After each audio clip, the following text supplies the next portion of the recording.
of you think that the society in which live is a perfect egalitarian society? The society which have all the facilities of basic survival, a society where everyone is happy and content. How many of you? Perfect, expected. How many of you think that yes, change is required? Yes, we need to put some effort to change certain things. How many of you? All of you. Great. Now my question is, how many of you are actually working towards this? Very few. Thank you so much. 3 years back, I was in a school which is near to my native. I went there and decided to interact with the students of class 9th. I gave them a test in mathematics, 10 questions, 15 minutes to solve. After the test, the result I got was amazing. All of them were able to solve all the questions within no time. With lots of enthusiasm and expectations, I pointed towards the tower of the class. Hey kid, what's your goal? What do you want to be?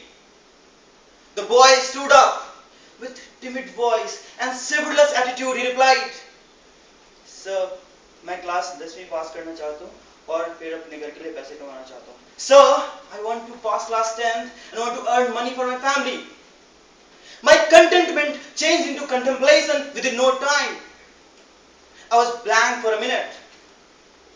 And the stories continues for most of the students out there. They had no clue what engineering, what medicine, or any other career option means. Their whole world was concised within those books. Around the same time, I visited one of the villages in Rajasthan. During that time, assembly elections were held there. I went there and asked one of the ladies coming out from the polling booth. I asked her, Madam, to whom you have voted and why? I was not supposed to ask that, but with curiosity I asked. The lady replied, बेटा मन्ने के जाने हैं, यो button press कर दियो जो मैंने 200 रुपए दिए हुए. Means, boy, son, I don't know anything about like whatever is happening. Someone gave me 200 rupees and I pressed that button. I was stunned. How come someone can sell his or her rights only in 200 rupees? Third event, which happened in Delhi, where I live, that Delhi rape case. Some mad morons and maniac people did some act which ultimately became global humiliation for us. And the story continues. A series of events compelled me to think that why we are suffering from all these chronic problems? What are the problems which is plaguing our society? I thought, I analyzed, I studied everything and came to a conclusion that yes, two basic categories of problem which we can solve can quell most of the problems. And the categories are first, basic infrastructure, and second thing is education and exposure. When I'm talking about basic infrastructure, it includes school, a college to study, road to travel, house to live, electricity, hospital, and so on. People who performed that act, Delhi rape case, I'm not here to justify them, but yes, have you ever thought of the root cause of that? They became like that because they were migrants from the villages, all of them. A research says that people are not willing to move from their native place if you provide all the infrastructure to them. They migrate from villages to cities with lots of expectations. But because of lack of skills or education, they are not able to earn. They are not able to satisfy their needs. And ultimately, it leads to frustration. On the top of that, they are away from their families. There is no emotional support. And this is one of the reasons they are committing that crime. It is only one example, there are many. Second point is education and exposure. When I was interacting with those kids, I came to know that yes, if they have proper education, if they have proper exposure, they can move forward in their lives.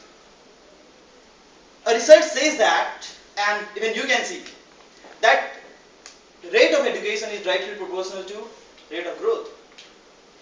Take example of state Bihar, where that state is developing at 14 to 15% of GDP, and their education rate is almost same. Now, after analyzing all those problems, I came to a conclusion. How we can solve that? We cannot provide electricity, we cannot provide road, but yes, one thing we can do is we can provide education and exposure to the kids. I know problems are innumerable, but at the same time, solution is also very simple. Problems are like messages. How you read it is how you solve it. You provide education and exposure to the kids, they will not migrate. An exposed, educated, and enlightened mind can stand alone and can solve most of the problems. That will definitely act as a ray of light in the darkness and will lead them toward a better future. What you can do, whenever you are going to a native, go to school, teach them what they can achieve in their lives, identify their strengths, and tell them, yes, you can do this. Whenever you are going to any village, educate them about voting rights. They will vote for the right candidate, and that way they will get infrastructure. They can use all the things which government is providing to them, and that will quell corruption. Whenever you are going to a school where there is no computer, give them one. Second-hand computer. We all can do that. Thing is, a very famous quote that from little acorns do great trees grow. Don't wait some magic to happen. Take small, small steps, and that will definitely culminate into higher effect, and we'll see that our society is also growing. Thank you so much. Over to you.